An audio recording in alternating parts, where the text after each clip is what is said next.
નમસ્કાર મિત્રો, સ્વાગત છે તમારું ફાર્માકોલોજીના એમસીક્યુના એક નવા લેક્ચરમાં. આજનો ટોપિક છે આપણો રેસ્પિરેટરી સિસ્ટમ. તો શરૂ કરીએ. Main therapeutic goal in respiratory disorder is, બરાબર. રેસ્પિરેટરી ડિસઓર્ડરમાં થેરાપ્યુટિક ગોલ શું હોય, એટલે થેરાપીનો ગોલ શું હોય? તો જવાબ આવશે રિડ્યુસ બ્રોન્કોસ્પાઝમ એન્ડ ક્લિયર મ્યુકસ, એટલે કે શ્વાસ નળીનું જે સંકોચન થઈ ગયું છે તમારી બ્રોન્કાઈનું, બરાબર, એ સંકોચન થવાની ક્રિયાને કહેવાય બ્રોન્કો સ્પાઝમ. અને આ સંકોચન ઘટાડવાની પ્રક્રિયા છે એ તમારી ડ્રગ દ્વારા થવી જોઈએ. તો ડ્રગનું ગોલ શું છે, થેરાપ્યુટિક ગોલ, કે બ્રોન્કોસ્પાઝમ રિડ્યુસ થાય એન્ડ ક્લિયર મ્યુકસ, એટલે જે સ્ટીકી સિક્રેશન્સ જે રેસ્પિરેટરી ટ્રેક દ્વારા થયેલા છે, જે સ્ત્રાવ થાય છે કફનો એનો, બરાબર, આપણે એને સાદી ભાષામાં કફ કહીએ પણ એકચ્યુઅલી એ મ્યુકસ છે, બરાબર. તો મ્યુકસને રેસ્પિરેટરી ટ્રેકમાંથી સાફ કરવો અને બ્રોન્કોસ્પાઝમ શ્વાસ નળીનો જે સોજો છે અથવા જે સંકોચન છે એને ઘટાડવું, આ ગોલ હોય છે રેસ્પિરેટરી ડિસઓર્ડરમાં, બરાબર. ઇન્ફ્લામેશન ઘટાડવું, બ્રોન્કોસ્પાઝમ ઘટાડવું, મ્યુકસને ક્લિયર કરવું અને ઇન્ફેક્શન હોય તો એને કંટ્રોલ કરવું, બરાબર. બીજો ક્વેશ્ચન છે dry cough means cough with, બરાબર. તો ડ્રાય કફ નો મીનિંગ શું થાય? તો કફ પણ કેવો, કે મ્યુકસ વગરનો, બરાબર. તો સી ઓપ્શન છે એ જવાબ આવશે. મ્યુકસ એટલે જે સ્ટીકી સેક્રેશન રેસ્પિરેટરી ટ્રેકનું છે, બરાબર. Dry cough is usually without mucus.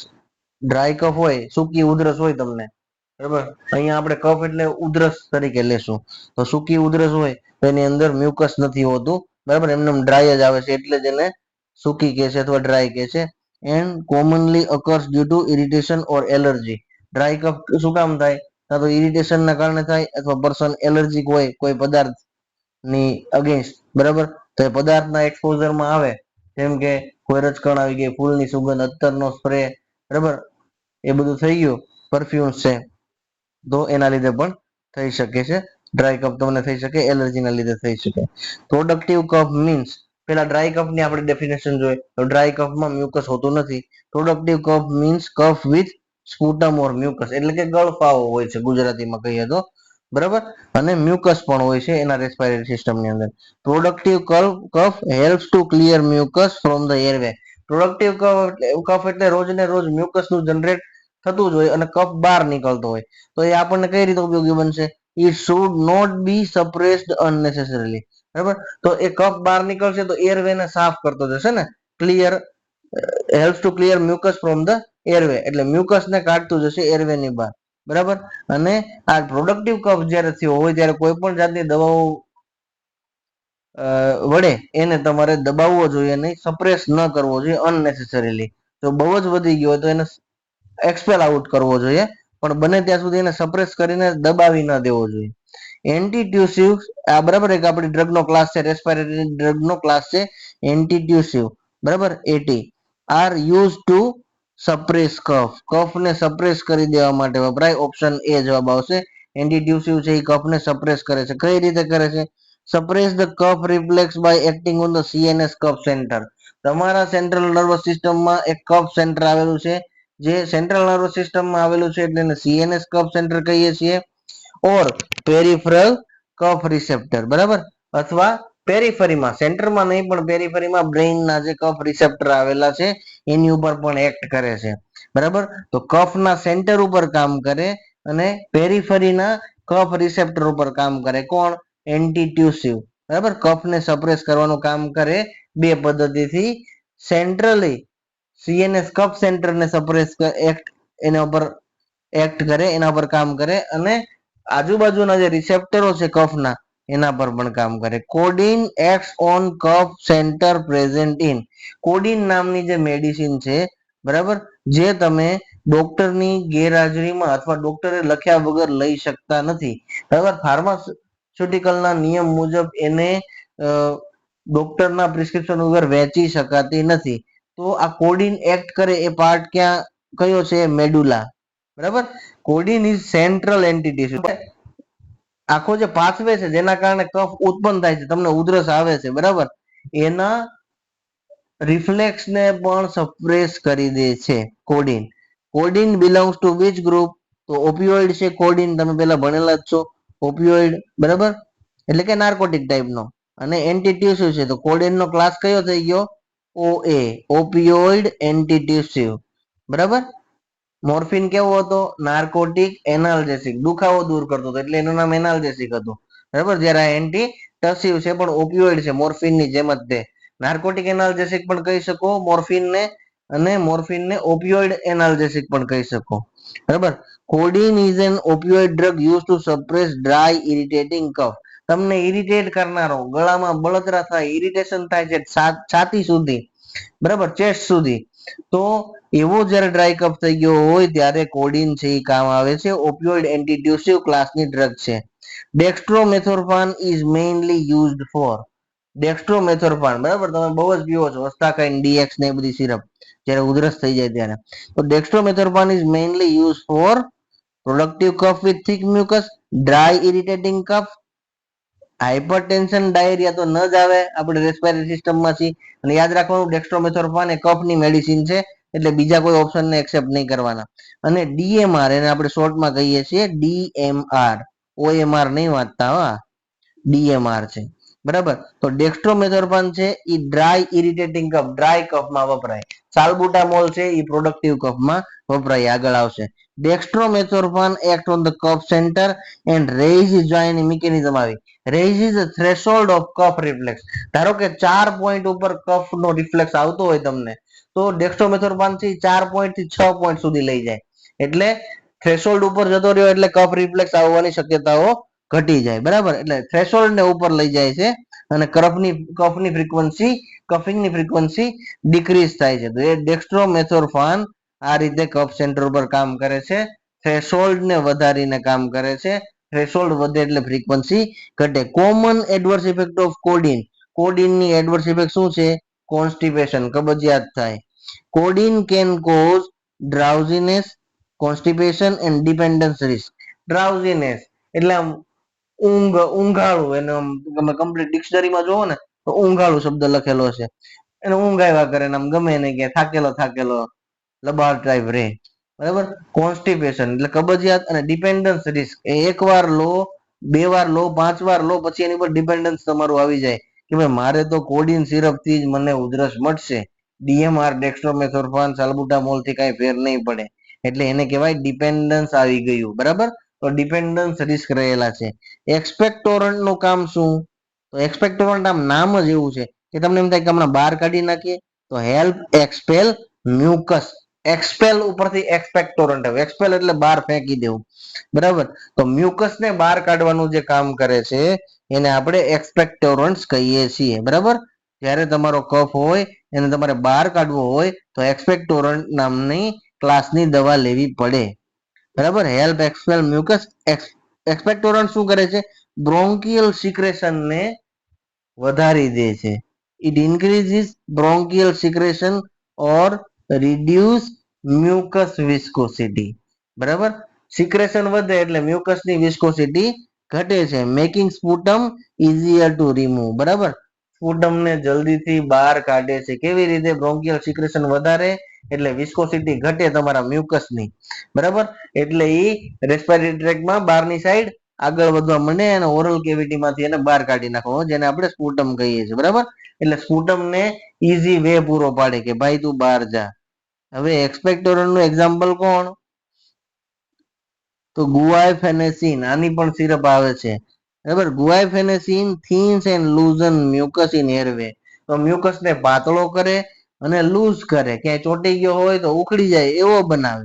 So it is useful in productive cough with thick mucus, બરાબર.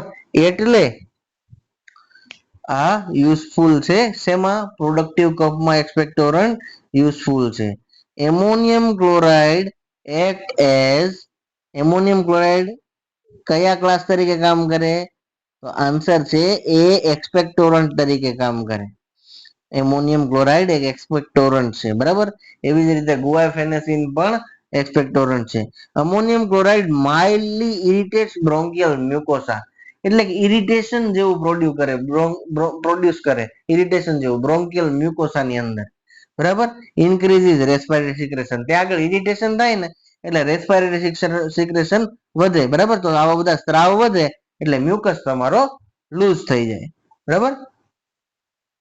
12મો સવાલ, કોમન સાઇડ ઇફેક્ટ ઓફ એક્સપેક્ટોરન્ટ. કોડેનની શું હતી? કોન્સ્ટિપેશન, ડિપેન્ડન્સ રિસ્ક અને ડ્રાઉઝીનેસ. જ્યારે આની કઈ છે? નોસિયા. બરાબર, એમોનિયમ ક્લોરાઇડ ને એ બધા કેવા છે? એક્સપેક્ટોરન્ટ છે, ગુઆફેનેસિન ની. તો નોસિયા એટલે કે ઉબકા થાય છે પેશન્ટને, વોમિટિંગ જેવી ફિલિંગ આવે.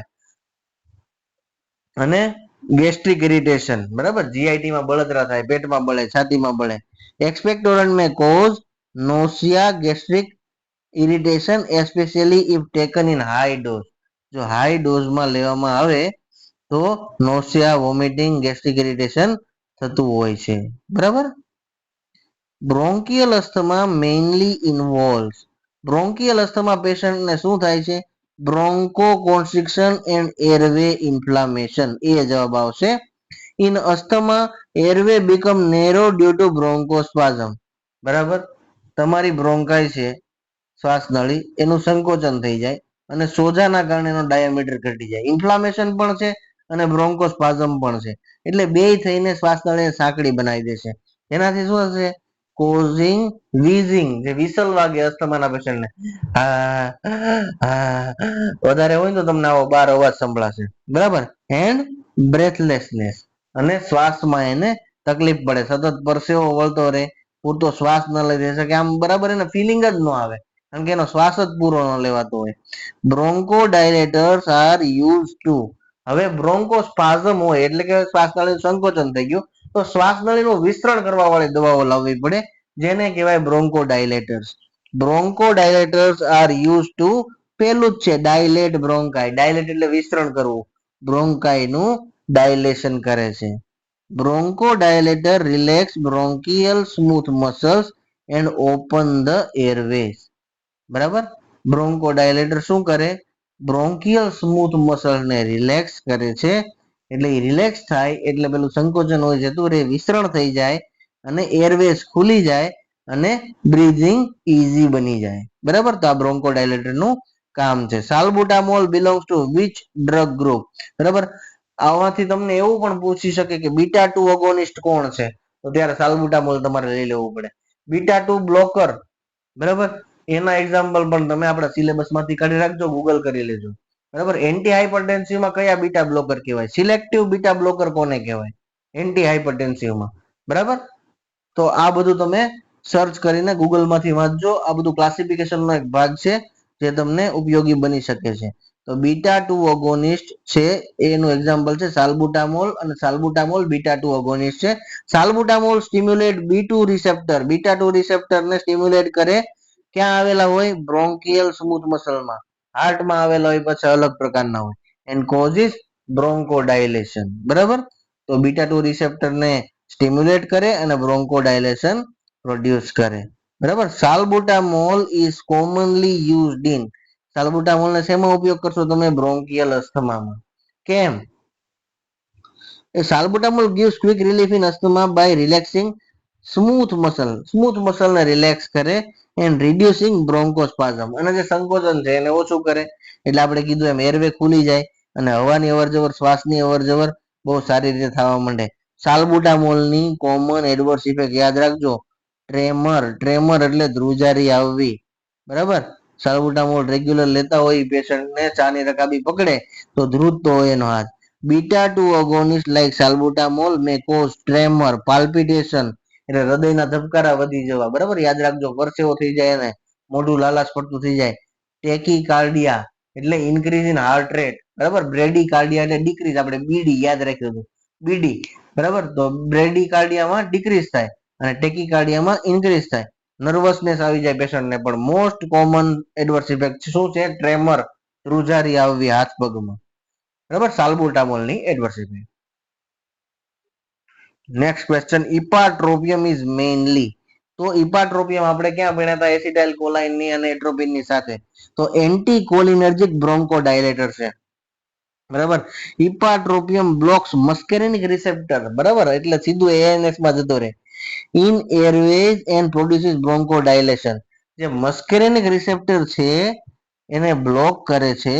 બરાબર, એરવેમાં જે મસ્કેરિનિક રિસેપ્ટર આવેલા હોય, તમારી જે હવા બધી અવર જવર થાય છે શ્વસન તંત્રની અંદર, ત્યાંની વાત છે. એન્ડ પ્રોડ્યુસિસ બ્રોન્કો ડાયલેશન એટલે કે બ્રોન્કાઈનું ડાયલેશન કરે છે. COPD chronic obstructive pulmonary disease, પૂરું નામ યાદ રાખજો, ક્રોનિક ઓબ્સ્ટ્રક્ટિવ પલ્મોનરી ડિઝીઝ, એમાં અને અસ્થમામાં વપરાય. ક્રોનિક ઓબ્સ્ટ્રક્ટિવ પલ્મોનરી ડિઝીઝ એટલે લાંબા સમયથી જેને ઓબ્સ્ટ્રક્શન હોય શ્વાસની અંદર, બરાબર, ફેફસાની અંદર, એને થતો હોય છે અને અસ્થમાનો ભાઈ જ હોય છે એક જાતનો. Corticosteroid in asthma are mainly use to reduce. Corticosteroids તમે શું કામ વાપરો અસ્થમામાં? પ્રેડનિસોલોન ને એ બધું એરવે ઇન્ફ્લામેશન ને ઘટાડવા માટે, તમારા એરવે ની અંદર જે સોજો છે એને ઘટાડવા માટે, બરાબર. Corticosteroid reduce airway inflammation and prevent asthma attacks. વારંવાર અસ્થમા એટેક આવતા હોય, પ્રિવેન્ટ ફ્રીક્વન્ટ અસ્થમા એટેક એટલે થોડી વારે આવતા હોય, એને પ્રિવેન્ટ કરે. They are not mainly for immediate relief. આ કોર્ટિકોસ્ટેરોઇડ છે એ ઇમિડિયેટ રિલીફ માટે કામ નથી કરતા, પણ તમે એને થોડો ટાઈમ લો તો એ તમને અસ્થમા એટેક થી બચાવે છે, બરાબર, તાત્કાલિકમાં કામ ન કરે. Productive cough should not be suppress unnecessarily. તમારો જે નીકળતો કફ હોય, રોજ બનતો હોય, પ્રોડક્ટિવ હોય, પ્રોડક્શન જેનું થતું હોય અને બહાર નીકળતો હોય, બરાબર, એ સપ્રેસ અનનેસેસરી, જરૂર વગર સપ્રેસ ન કરવો. શું કામ? કારણ કે પ્રોડક્ટિવ કફ છે એ એરવેને સાફ કરે છે.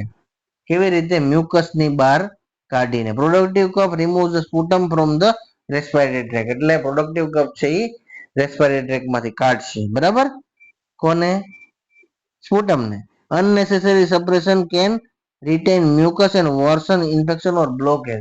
જો તમે એને સપ્રેસ કરો તો મ્યુકસ અંદર રહી જાય અને પરિસ્થિતિ બગડે તો ઇન્ફેક્શન પણ થાય અથવા બ્લોકેજ પણ થાય. તો drugs acting on respiratory system આપણે આજે થોડું ભણ્યા. વધારે સમય રહેશે તો વધારે ડીપમાં જઈશું, બરાબર. નવા લેક્ચરમાં નવા ટોપિક સાથે ફરી મળીશું. ત્યાં સુધી નમસ્કાર. ચેનલમાં સબસ્ક્રાઇબ કરવાનું બાકી હોય કરી દેજો પ્લીઝ.